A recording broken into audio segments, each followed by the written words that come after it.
We're back with Chamber Chat. Chris Hardy, the president of the Albany Area Chamber of Commerce. We're talking Star Business of the Week. Who was highlighted this week? Well, yesterday was Modern Gas. Yeah. We had it at their relatively new facility over off of Dawson Road going into Lee County past the bridge. But, you know, it's nice to be able to recognize them because they do a lot for the Chamber, you know, just in volunteer support and participating in our events and programs. And it was kind of fitting, you know, I think it was like 3 or 4 years ago, they actually won Small Business of the Year from the Chamber. Yeah, so that was, you know, it was before I got here and they kind of mentioned that yesterday when we were there, but that was nice. So yeah, we had a good time with them. We always do. It's good to see them. They're you know, showcasing a lot of their new products inside. They've already got their Christmas decorations up inside. So nice. Yeah, I'm still waiting to get my green egg. You know, grill, one of those green egg grills. Oh yeah, yeah. And they have them there? Oh yeah, oh yeah. Oh yeah. no, watch out. Yeah. I've heard that those are. So if you're looking for a green egg, go to Modern Gas. There you go. That's where you can find them. And you know, I've actually seen. I went to that Calico Arts Fest, and they have the green egg like holders, and and you put all your food on it. Oh, they make them in all different sizes. Out. They make them from the little small ones you could probably put inside, all the way up to your big ones that are the size of your standard commercial grills. Wow, that is really neat. Yeah. Well, I'm sure you stayed warm there as well with all of the fireplaces and things they have. Yeah, yeah. Well, we did. Majority of it was outside, but it was still, you know, yesterday was a rather pleasant day, so it wasn't too bad. Well, good.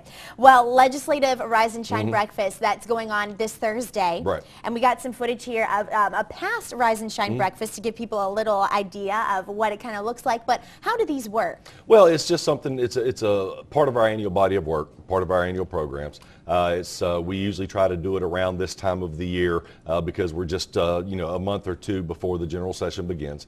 It gives our state legislators, our, you know, Senator Sims, our House of Representatives, an opportunity to just kind of talk, do a quick recap of what went on this past general session, but, you know, for the most part, talk about what we can expect as a business community and citizens in this upcoming general session. You know, they already have been talking about what's coming up. You know, there's a lot of legislation that was discussed that went on either the Senate or the House for last year that did not make it out through a vote that will be carryovers to this year.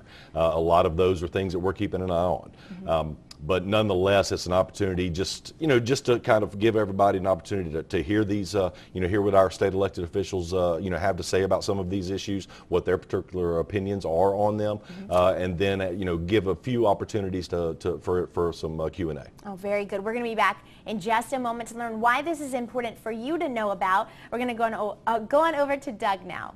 Welcome back to Good Day. We're here with the president of the Albany Area Chamber of Commerce, Chris Hardy, and we were talking about the upcoming legislative Rise and Shine breakfast. It's going on this Thursday. Where is it happening? Yeah, it's going to be held at Mary Acres Inn Conference Center, there off of Dawson Road.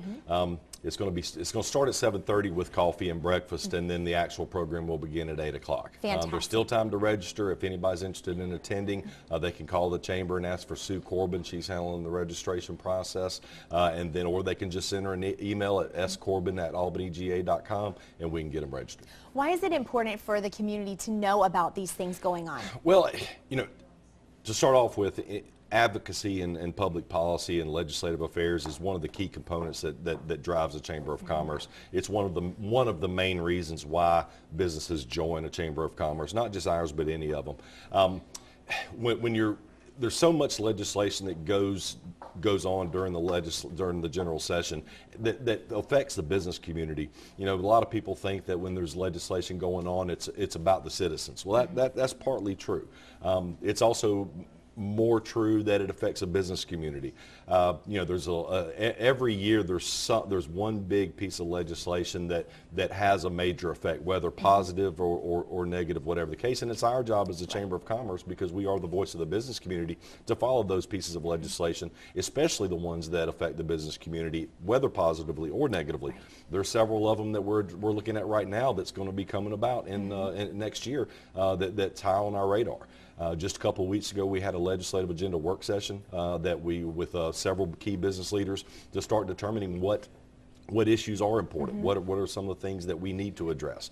We're going to be sending out a survey in the next day or so to our membership and ask them what they think. Is it something they feel we should support or not? And then once we tally that information, then we'll actually form the agenda and get it out to our elected officials. Wonderful. Well, thank you for filling us in. Glad to be in the know on all the things going on with small businesses. We're going to go on over for some weather now with Chris.